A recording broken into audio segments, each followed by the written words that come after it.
एक जंगल में आम के पेड़ पर एक नीलकंठ रहता था। वो हमेशा खुश रहता था। दिन भर वो आम के मीठे मीठे फल खाता और पेड़ की हरी भरी डालियों में झूलते हुए गाना गाता था। एक दिन जंगल में सूखा पड़ गया। वहाँ के सारे पेड़ पौधे और तालाब सूख गए। जंगल के सब पशु पक्षी जंगल छोड़कर दूर किसी अन्य ठिकाने पर चले गए, लेकिन नीलकंठ ने अपना आम का पेड़ नहीं छोड़ा।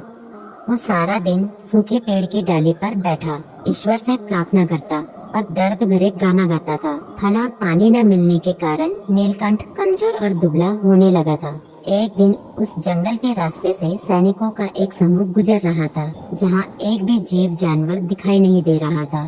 वहाँ सूखे आम के वृक्ष पर एक कमजोर नीलकंठ को करुण स्वर में गीत गाते देखा। सैनिकों ने नीलकंठ से पूछा, अरे नीलकंठ महाराज, इस उजड़े सूखे जंगल में तुम अकेले क्या कर रहे हो? भूख प्यास से तुम बेहाल दिखते हो। तुम्हारे सारे साथी पशु पक्षी अपना घर छोड़कर दूसरी जगह चले गए हैं। तुम भी चले जाओ, दूर किसी और पेड़ में अपनी जान बचाओ।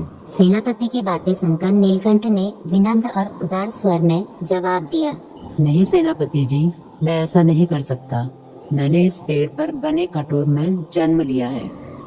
यही मैं पला बड़ा हूँ। इस पेड़ के मीठे मीठे फल खाकर जीता रहा।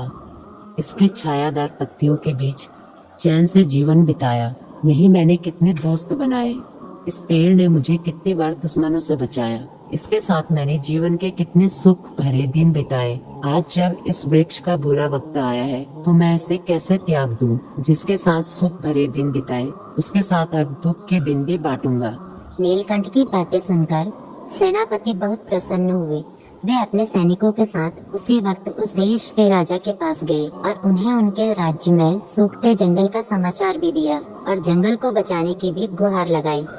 सारी बातें सुनकर राजा ने तुरंत एक विशाल नहर खुदवाकर जंगल तक पानी पहुंचाने की व्यवस्था की। फिर देखते ही देखते जंगल के सारे पेड़ पौधे के आम का वो पेड़ भी हरा भरा हो गया और उसमें खूब मीठे फल लगने लगे। जंगल के सारे पशु पक्षी वापस अपने घर लौट आए और नीलकंठ को धन्यवाद दिया। नीलकंठ अपने आम के पेड़ में लिपटकर खुशी से गीत गाने लगा।